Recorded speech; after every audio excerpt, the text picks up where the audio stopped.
Salawat.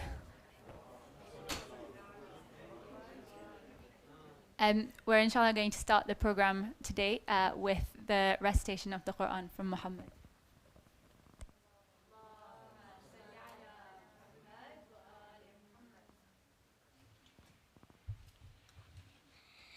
بسم الله الرحمن الرحيم والضحى والليل إذا سجى ما ودعك ربك وما قلى وللآخرة خير لك من الأولى ولسوف يعطيك ربك فترضى ألم يجدك يتيما فآوى ووجدك ضالا فهدى ووجدك عائلا فأغنى فأما اليتيم فلا تقهر وأما السائل فلا تنهر وأما بنعمة ربك فحدث فأما اليتيم فلا تقهر وأما السائل فلا تنهر وأما بنعمة ربك فحدث صلوات.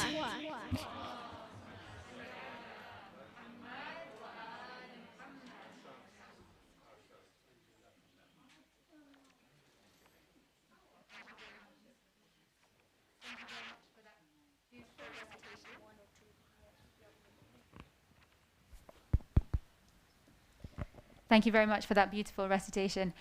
We're now going to move on to the lecture with Shaykh Zoheir, who will be continuing his series on Imam Husayn and spiritual intelligence. Can we please welcome him with a loud salawat?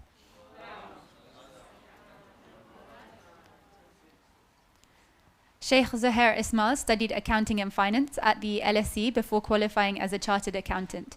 Thereafter, Dr. Esmail began pursuing full-time studies in the Islamic Seminaries of Syria and London before moving to Qom, where he has spent the last decade studying and teaching.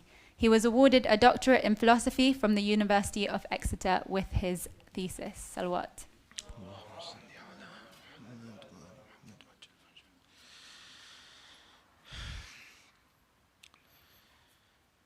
أعوذ بالله من الشيطان الرجيم بسم الله الرحمن الرحيم السلام عليك يا أبا عبد الله وعلى الأرواح التي حلت بفنائك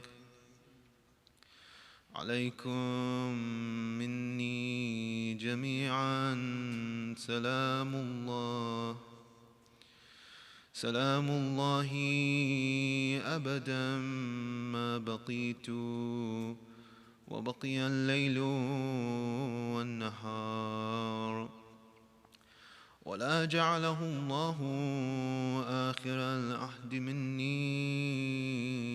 لزيارتكم السلام على الحسين وعلى علي بن الحسين وعلى أولاد الحسين وعلى أصحاب الحسين عظم الله أجورنا وأجوركم بمصابنا بالحسين عليه السلام صلاة على محمد وآل محمد اللهم صل على محمد وآل محمد وعجل فرجهم.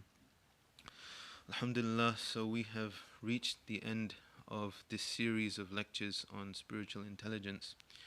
And in this last discussion, what I want to do is start to look a little bit into the Quranic ayat that talk about this ta'aqqul, this intellection, this understanding that leads a person along that path of perfecting their moral traits.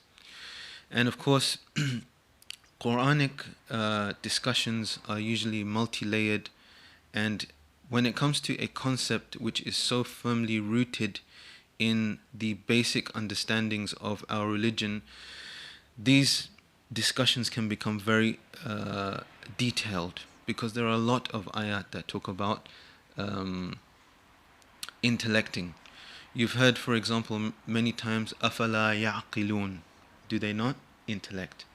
I already mentioned before that the ulil albab are those people of intellection. Like we saw in one of those hadith, it said, wa ulil albab hum al-uqala, or the other way around, al-uqala hum ulil albab. I think it was that way around. The peaceable that have this intellection, they are the ulul albab. As we'll see, more groups of people are included inside this, the people that have this intellection. And the reason for that is that from that intellection comes out all of those good moral traits. Somebody that has an open heart, and so on and so forth. We'll see some of the riwayat. But before we go into those direct ayat that talk about intellection, there is an important discussion to be had as it pertains to the first few ayahs of Surah Al-Baqarah. Because the Holy Qur'an, when it begins to speak about how it is a guidance to mankind, it separates three different types of people. It in fact does that already in the Surah Al-Fatiha, but as we come to the Surah Al-Baqarah as well, it distinguishes three types of people. So as you know, the first few ayat, we have أعوذ بالله من الشيطان الرجيم بسم الله الرحمن الرحيم ألف لام ميم ذلك الكتاب لا ريب فيه هدى للمتقين. Okay? So Alif Lam Mim, of the huruf that have their own significance and meaning, that is the book, there is no doubt in it. That is the book, has its own discussion. Why is that used rather than this? Because what's in front of you is this, and what is over there is called that. So there's a discussion on what this means, but this is not the part that we want to talk about. We want to see here, Hudan lil muttaqeen. It is a guidance for those people that already have taqwa. Okay, so the bar has been set. The Holy Qur'an as it comes is not the first layer of guidance. It is a guidance already for a group of people. Who are the muttaqeen? Sometimes when we think of the muttaqeen, we might think of them to be a specific group of people. So there's the mu'mineen and there's the muttaqeen. The mu'mineen, those people that believe, and the muttaqeen at a, let's say, a higher level than the mu'mineen. However, when Allah Tabarruk comes to discuss these verses, He says that when we look at the muttaqeen here, and in general, the muttaqeen are not different from the mu'mineen. Because all mu'mineen have some aspect of God-fearing. It is that belief that is within you that makes you fear Allah subhanahu wa ta'ala. Sometimes taqwa has been translated as God-fearing, sometimes it has been translated as God-conscious. It basically means that you're not just free. You consider Allah subhanahu wa ta'ala. So when you come towards something that is haram, let's say you come in front of alcohol, there is something that prevents you. That's your taqwa. That is something that protects your iman. It's a layer of God-fearingness which stops you from doing something that you know that is not within the way of Allah subhanahu wa ta'ala. Or perhaps you're ready to send an angry email, okay? But in the moment you think to yourself, is this the right thing to do? That is your taqwa. Not just is this the right thing to do, is this the right thing by God? Okay? So all of the mu'mineen have a layer of taqwa, because that is synonymous to belief. Synonymous to belief is that action. Like we said, that belief in itself, its a necessary aspect is that if you really believe, then you will consider Allah subhanahu wa ta'ala in those actions. And as the levels of faith increase, so do the levels of taqwa. Okay? So this is why we also classify belief to go up in 10 stages. So in some of riwayat we have 10 parts of religion, sometimes we have 10 stages of religion. 10 stages of faith, of iman. And each of those stages is also accompanied with taqwa as well. So hudan lil muttaqeen, these people already believe something. The Holy Qur'an is the second guidance. What do they believe? الَّذِينَ يُؤْمِنُونَ بِالْغَيْبِ. They believe in the metaphysical. They believe in what is beyond the physical. They don't think that life is just about the material life. Okay? They believe in an unseen aspect of life. And what does this involve? Again, that belief, what does it naturally involve in?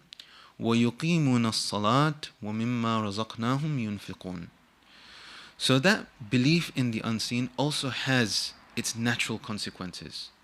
Okay? They pray in a certain form and they give from their wealth. Okay? They give something from their wealth in that regard. وَالَّذِينَ يُؤْمِنُونَ بِمَا أُنزِلَ إِلَيْكَ وَمَا أُنزِلَ مِن قَبْلِكَ.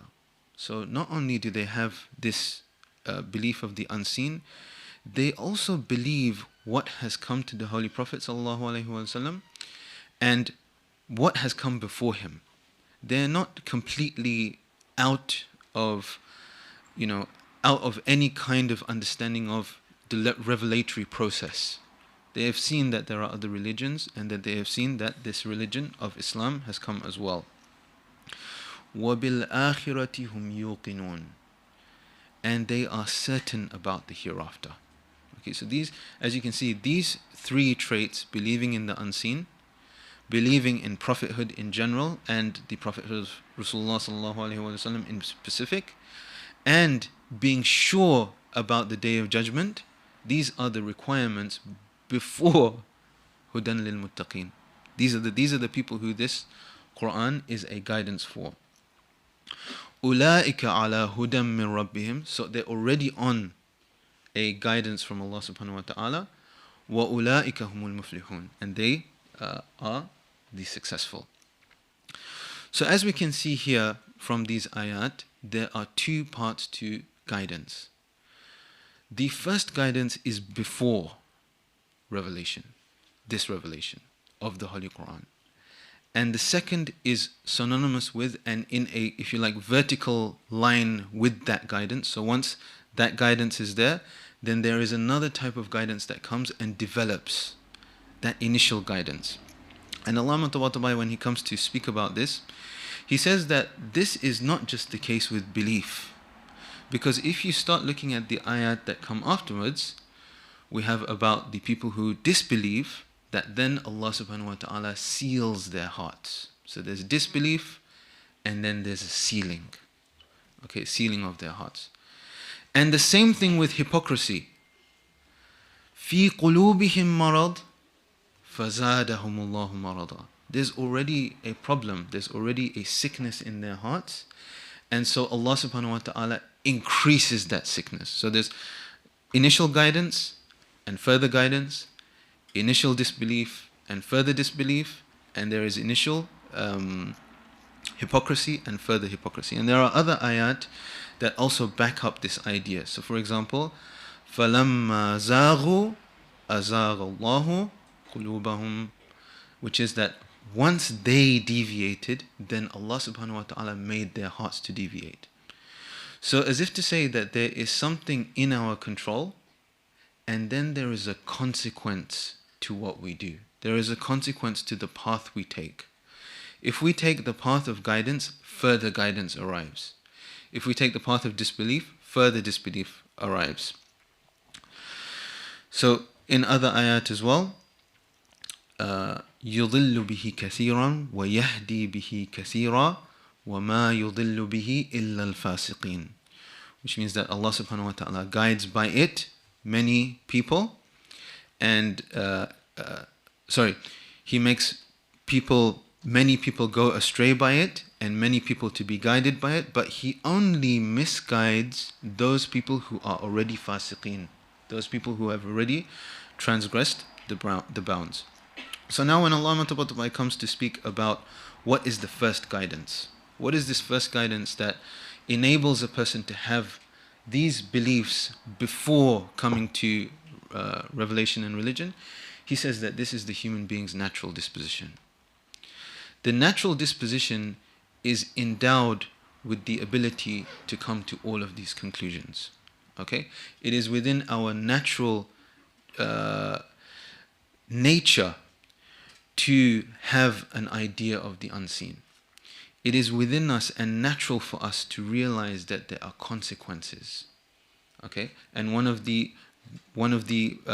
main principles through which you can reach belief in the hereafter is that intuitive belief of a consequence to your action. Okay? And when you see that consequences don't always occur in this world, then you realize that consequences have to occur somewhere else. And because you believe in a metaphysical aspect of life, that doesn't necessarily have to be confined to the physical. Okay? And then from their intellection and their understanding, they also have a view and understand the message of the prophets as they come. So this guidance that is there is a guidance that is already within our natural disposition. Once we're able to unlock that guidance, then we benefit from the guidance of the Holy Qur'an and through revelation in general. And this ability to have that spiritual guidance then brings about a second life. Okay? There is a material life and there is a life within that life. So once the natural disposition is enlivened, once it is opened, then a different life starts to come about. So for example, when we talk about that second life, Allah subhanahu wa ta'ala says, أَوَمَنْ كَانَ مَيْتًا فَأَحْيَيْنَاهُ وَجَعَلْنَا لَهُ نُورًا يَمْشِي بِهِ فِي النَّاسِ كَمَنْ مَثَلُهُ فِي الظُّلُمَاتِ لَيْسَ بِخَارِجٍ مِنْهَا. That is the one that was dead. Dead here, not meaning physically dead. So that Allah subhanahu wa ta'ala gave them life, this life, and gave them a light by which they walk amongst people. Are they the same as somebody who is in darkness and can't find their way out of that darkness? Again, there are other ayat as well that speak more about these different levels. So for example, I'll give one more ayah here and then we'll move on to another aspect. Allah subhanahu wa ta'ala says in the Holy Qur'an, يَا أَيُّهَا الَّذِينَ آمَنُوا يَا أَيُّهَا الَّذِينَ آمَنُوا اتَّقُوا اللَّهِ. O you who believe, have God-fearingness of Allah subhanahu wa ta'ala. وَآمِنُوا بِرَسُولِهِ. Okay, so O you who believe, have taqwa and believe in the Prophet. Okay, so there's already that first level of belief, and then the second level of belief. يُؤْتِيكُمْ كِفْلَيْنِ مِنْ رَحْمَتِهِ وَيَجْعَلْ لَكُمْ نُورًا تَمْشِي بِهِ. So He says He'll give you two parts of His mercy and give you a light with which you walk amongst the people. So you can connect this ayah to the ayah that I just mentioned previously. أَفَمَنْ كَانَ مَيْتًا فَأَحْيَيْنَاهُ وَجَعَلْنَا لَهُ نُورًا. So this same nur here, as you can see, comes from the second type of guidance. And like we said before, we can connect this to the intellection as it pertains to the intellect which lives within us, and then the macro intellect, which is the guidance of the prophets when they come to guide. Then when the micro intellect has already intellected, then to flow into the macro intellect and the macro guidance that comes from Allah subhanahu wa ta'ala is a straightforward and smooth process. Islam is a religion of the natural disposition. You've heard this many times, that Islam is Deenul Fitra. Yeah? The religion that is in accordance with who we really are, what our nature really is. So like we said before in the previous lecture as well, that it is the ego that prevents us from comprehending that. It is the ego that gets in the way of that, because it prevents us from understanding our true selves. Now, I'm just going to bring some riwayat now, some Quranic ayat that now look into the issue of intellecting in various ayat of the Holy Qur'an. And as we will see, this is going to now connect together the riwayat that we've been speaking about, because sometimes I've heard people say that why didn't the Ahlul Bayt alayhim salam, why didn't they write a tafsir of Qur'an? It's one question I get asked. Well, if somebody examines the riwayat of Ahlul Bayt, what they will find is that nothing they said was outside of the tafsir of the Holy Qur'an. Their riwayat are an explanation of the themes inside the Holy Qur'an. And sometimes we even find certain riwayat that do the explanation of the Qur'an with different ayat, using different ayat. And this is what you've heard about the special aspect of Tafsir al-Mizan, is that it uses some ayat to explain other ayat. This is something that we already find within the traditions themselves. So in a very long tradition, Imam al-Kadhim alayhi afdal salatu wassalam, Allahumma salli ala Muhammad wa ali Muhammad, he enumerates many ayat that talk about intellection, and then he explains various aspects of intellection. But for us, we just want to look at some of the aspects of a person that would have intellection. The first thing is that Allah subhanahu wa ta'ala gives good news to them. He says, فَبَشِّرْ عِبَادِ الَّذِينَ يَسْتَمِعُونَ الْقَوْلَ فَيَتَّبِعُونَ أَحْسَنَهُ أُولَٰئِكَ الَّذِينَ هَدَاهُمُ اللَّهُ وَأُولَٰئِكَ هُمْ أُولُو الْأَلْبَابِ. He says that, so give glad tidings to the servants of mine who listen to what is said and then follow the best of it. Okay, they listen to what is said and then they follow the right, if you like, the best of what is said. Those are the ones that Allah subhanahu wa ta'ala has guided. Okay, so the intellect here allows for that guidance.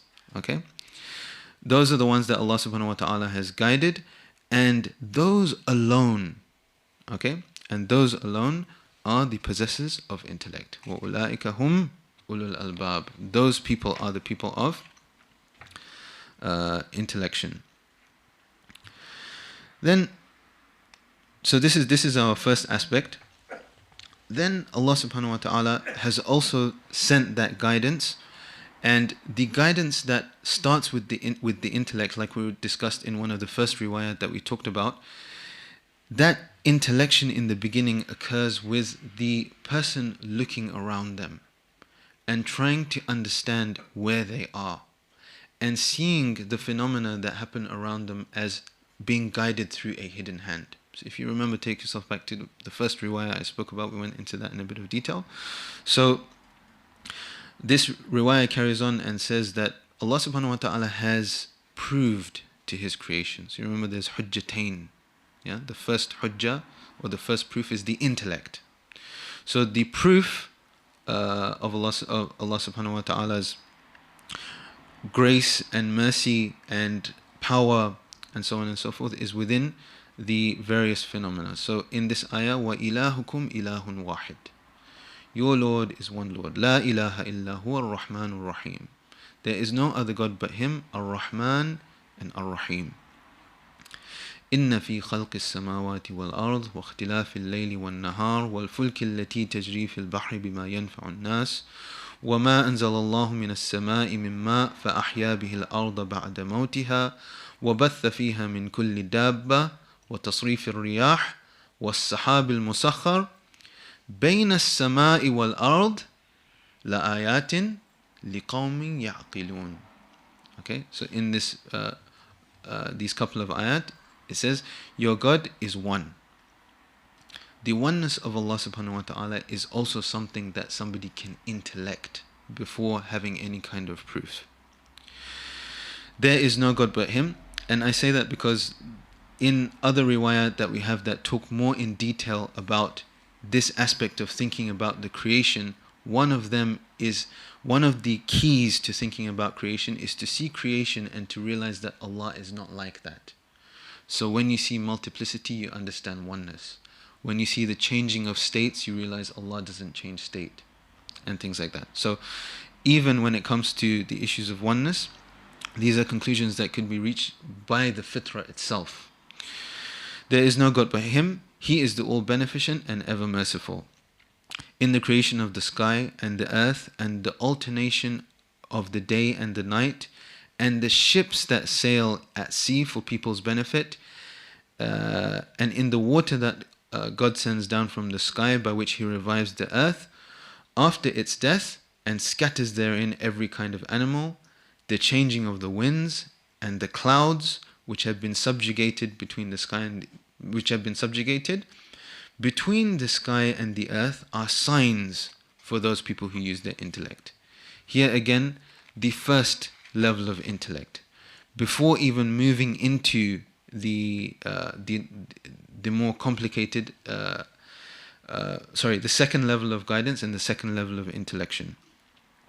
And now there are many ayat. As you have all read the Holy Qur'an, I don't need to go into each and every one of these ayat, but as you concentrate now, when you look back at these ayat, look at the end.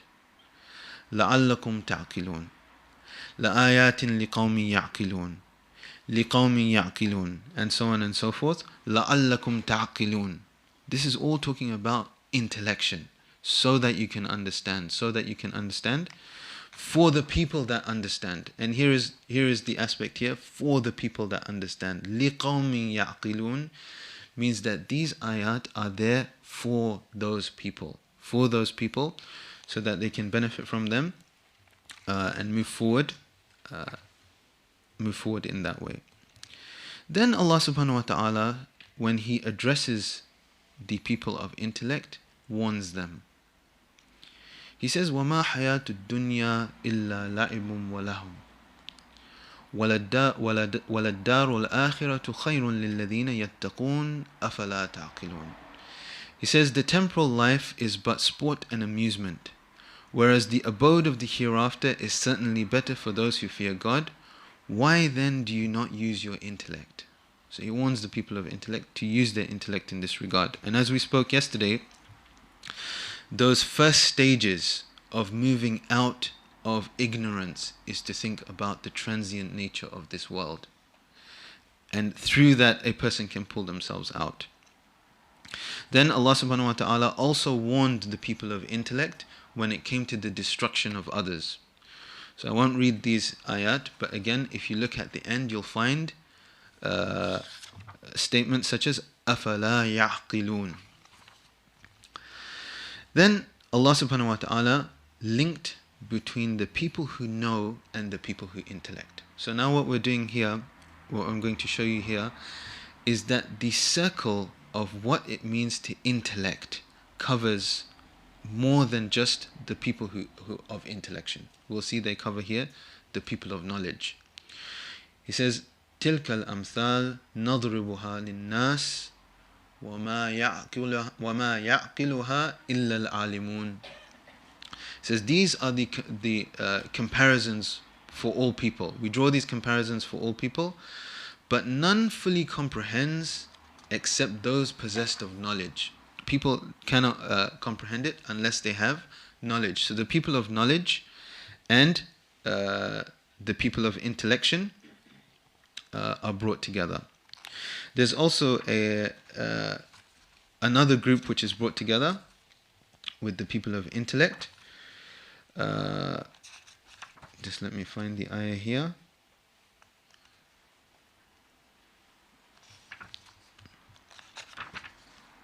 Which is the people that have a heart. Allah subhanahu wa ta'ala says, إِنَّ فِي ذَلِكَ لِذِكْرَى لَمَنْ كَانَ لَهُ قَلْبٌ. This is a reminder for he who has a heart. And when the Imam discusses this verse, he says, Ya'ni aqlun. A heart here is the person who has intellect. And the Imam also links between those people that have wisdom and those people who have intellect. وَلَقَدْ آتَيْنَا لُقْمَانَ الْحِكْمَةِ. And the Imam says, Al-fahm wal-aql. Then Allah subhanahu wa ta'ala has also mentioned that most people will not intellect. Okay? So, he has said, let me find a Quranic verse here. Yeah, he says, وَإِن تُطِعْ أَكْثَرَ مَنْ فِي الْأَرْضِ يُضِلُّوكَ عَنْ سَبِيلِ اللَّهِ. Or in another verse here, which is maybe slightly clearer, وَلَئِن سَأَلْتُهُم مَّن نَزَّلَ مِنَ السَّمَاءِ مَاءً فَأَحْيَا بِهِ الْأَرْضِ مِن بَعْدِ مَوْتِهَا لَيَقُولُنَّ اللَّهُ قُلِ الْحَمْدُ لِلَّهِ بَلْ أَكْثَرُهُمْ لَا يَعْقِلُونَ. So I'll just translate the last bit, which is the bit that we need to concentrate on, which is that, nay, most of them do not intellect. And he's also praised the few, and the few, of course, are those people that will intellect. So this is a quick, very quick summary of these ayat. And all of these ayat need to be reflected on, need to be discussed, and need to be looked at in more detail. But hopefully what we have pulled out of these few lectures is that the concept of intellection is central for our understanding of religion. If we are able to intellect, and if we are able to activate our intellects and progress and develop our intellects, then we will reach the purposes of religion, which is to take us out of that age of ignorance and take us out of the ignorance within us. As we move out of that ignorance, we will then comprehend the second level of guidance. We will then start to comprehend and truly be able to take grasp of what this revelation even is, and truly understand that the Holy Qur'an will be that guide, because it is a guidance for those people. It is a guidance not just for all human beings on one level, for believers just in a general sense, but it is a specific guide for those people who can take hold of that message and move it forward. Inshallah, I'd like to thank you all for giving me this opportunity to speak to you about this topic, and especially the organizers who were so kind in inviting me to recite for these few nights. Inshallah, I pray that Allah subhanahu wa ta'ala accepts these majalis from us as a very small token of these important nights that we have, which are the nights of Muharram, inshallah. وصلى الله على سيدنا محمد وعلى آله الطيبين الطاهرين. اللهم صل على محمد.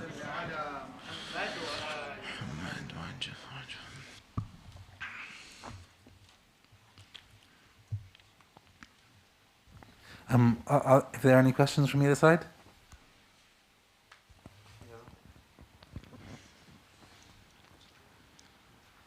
Assalamu alaikum. I'm just trying to, in my own mind, relate to the various dynamics that you've outlined today.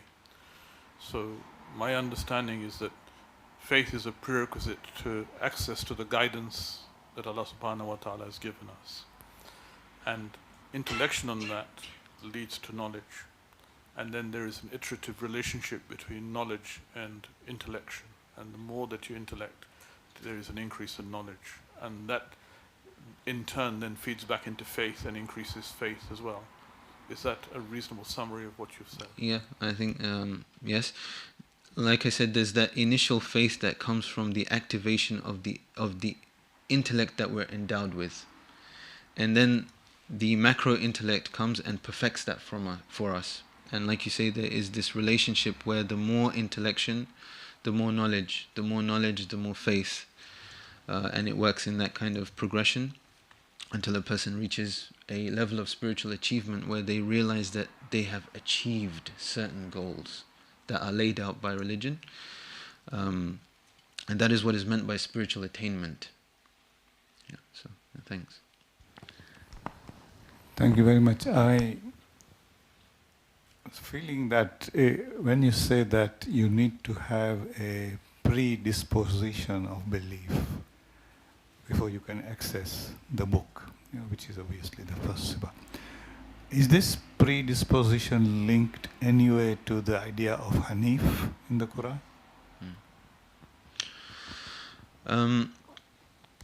Hanif and the Hunafa were a group of people who were, you mean in terms of this sense, that group of people that had a kind of natural religion that was based on a kind of tawheed.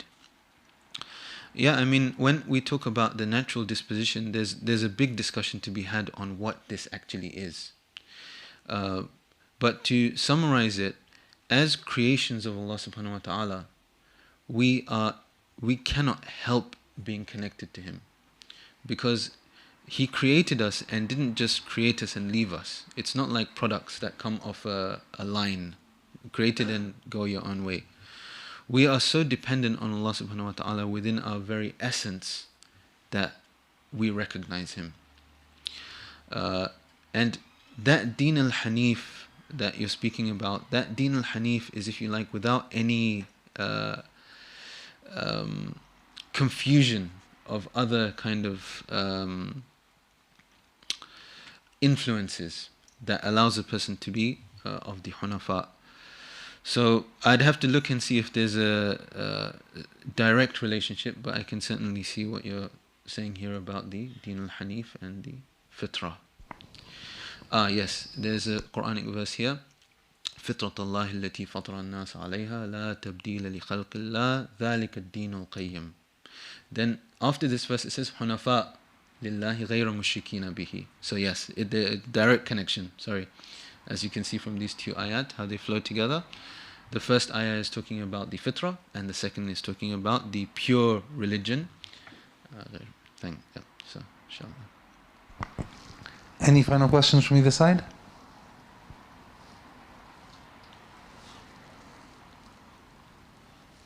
No?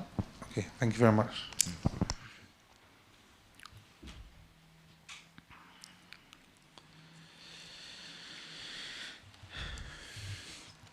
If you've ever watched a movie and been brought to tears because of what happens to the characters in that movie, or what happens to the supporting characters in that movie, if you've ever read a book and come away with a change in your feeling, if you've ever looked at a situation where people are in a difficult situation and you've been affected by that, then if you also find it difficult to cry for Imam Husayn alayhi salam, it is just because time is needed in order to come to terms with the stories that occur within this plot. Time is needed to envisage, time is needed to understand the different things that were witnessed on that day. And one of the things that is present on the day of Ashura, and also the build-up to the day of Ashura, is the attitude of the companions of Imam Husayn alayhi salam. Their stories are different, but there is a common thread that flows through their stories.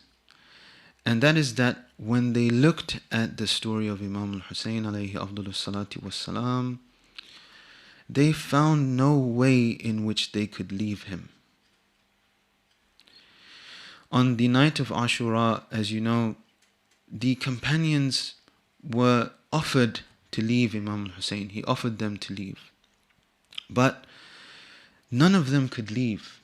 They looked at his situation and they would rather be cut into pieces and burnt alive. For us to comprehend and to understand this, we need to put ourselves in that situation. We need to spend time and see how that would have been, and read between the lines of the history books. They were so loyal to the Imam that when we look at their loyalty and when we look at the way that they were, we can see that they were fully emotionally invested in what was happening. There is a event where two companions who are both brothers, they come to the Imam on the day of Ashura and they're crying. Imam Husayn alayhi salam, he asked them, why are you crying? And they say, we look at you and we see your situation and we cry for you. It's not for us, we're crying for what we're seeing in front of us. The companions, they are an example for us because we may one day find ourselves in this situation. They are an example for us because if we were there, we pray that we would have been them. We pray that their stories would be our stories. On the day of Ashura, as we spoke about last time, the companions, they fought in groups of 3 and 4 inside the gaps within the tents. During this time, the companions took on the burden of the battle. They made sure that the Ahlul Bayt and the family of the Prophet ﷺ, they would not come to harm while they were alive. They would not come to harm. There's one situation in which we hear about Hazrat Abbas alayhi salatu wasalam change this status quo. There was a group of 3 or 4 and they became separated. So you remember the structure of the tents, and the strategy was so that nobody gets surrounded and separated. They got separated and surrounded. And this was one time where Hazrat Abbas alayhi salatu wasalam, he left the side of Imam Husayn and he went and he saved those companions and he brought them out. But the first companion to die on the day of Ashura was Muslim ibn Awsaja. Muslim ibn Awsaja was a great personality, and he fought and fought until he was close to death.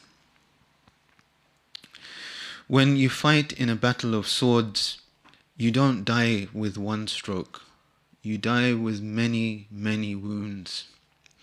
And Muslim ibn Awsaja, he fought and fought until he fell to the ground. Imam Husayn alayhi salam said, "May God have mercy on you, O Muslim."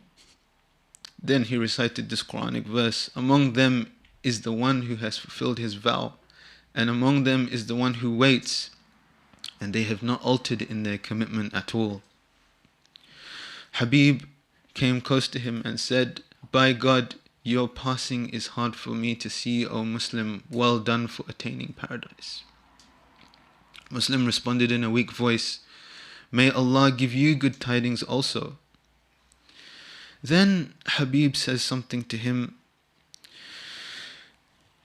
He says that if I were not going to follow on the same path for a short time, I would have asked you to inform me of your last wishes. Muslim at this point, he doesn't have last wishes. He says, "My last request from you is about this man."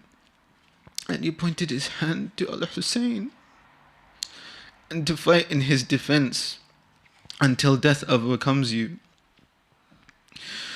فقال له مسلم إني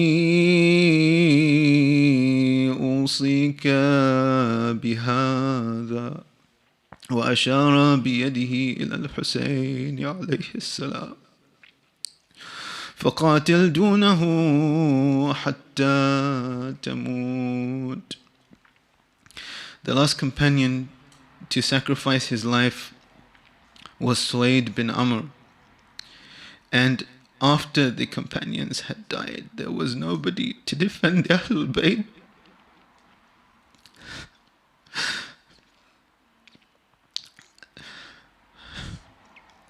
all that was left was the family of Rasulullah, the family of Amir al-Mu'mineen, the family of Hassan al-Mujtaba, the family of Husayn, the family of Zahra. They came to the fort to defend Imam al-Husayn alayhi afdalus salatu wassalam, but it was to no avail. This tragedy occurred and there was nothing anybody could do to stop it. ألا لعنة الله على القوم الظالمين وسيعلم الذين ظلموا أي منقلب ينقلبون وآخر دعوانا أن الحمد لله رب العالمين. صلاة على محمد وآل محمد.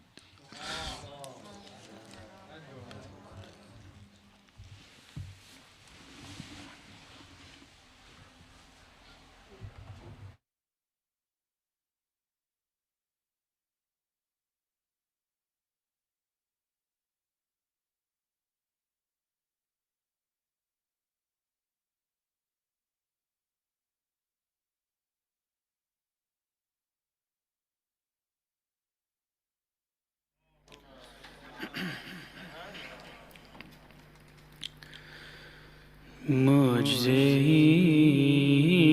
خلق میں ان آنکھوں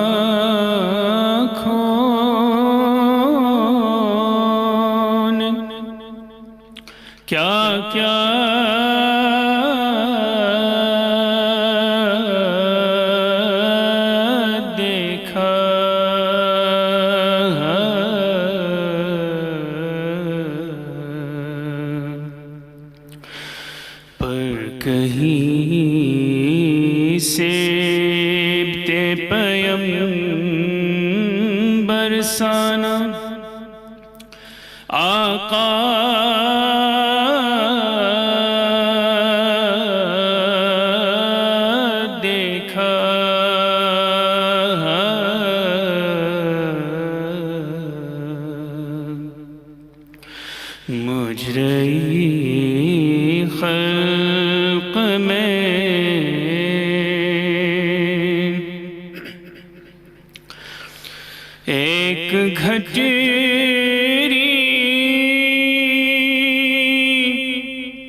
بے جان لب دریا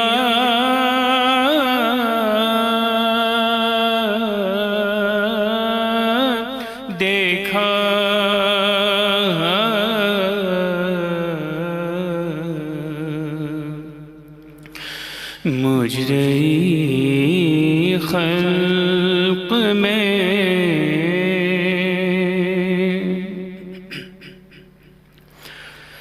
میں نے دیکھا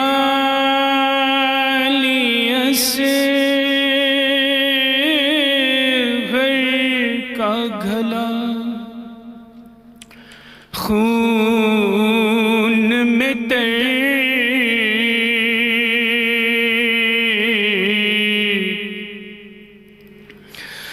میں نے دیکھا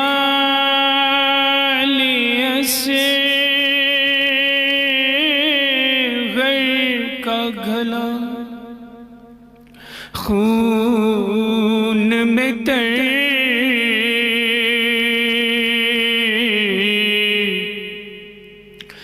میں نے زخمی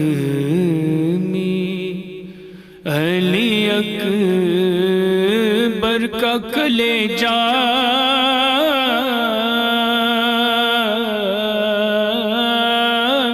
دیکھا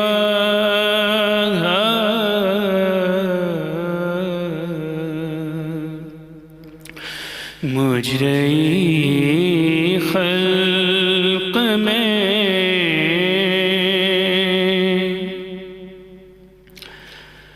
میں نے دیکھا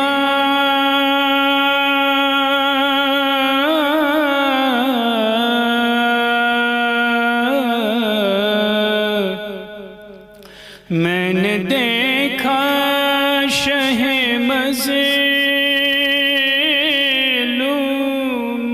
کو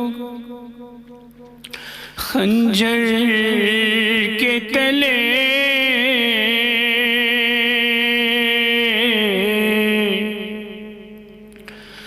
میں نے دیکھا شہ مظلوم کو خنجر کے تلے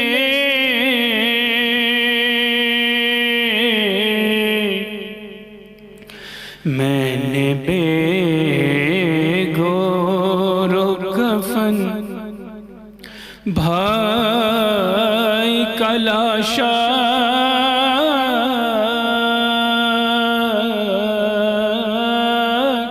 دیکھا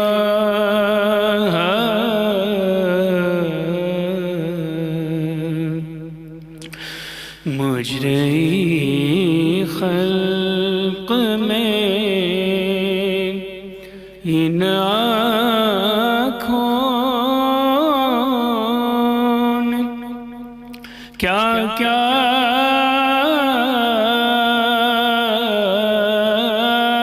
دیکھا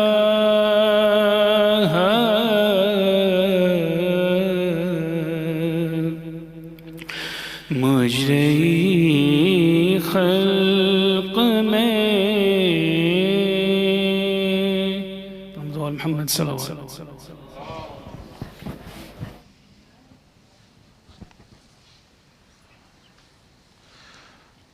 Ziyarah.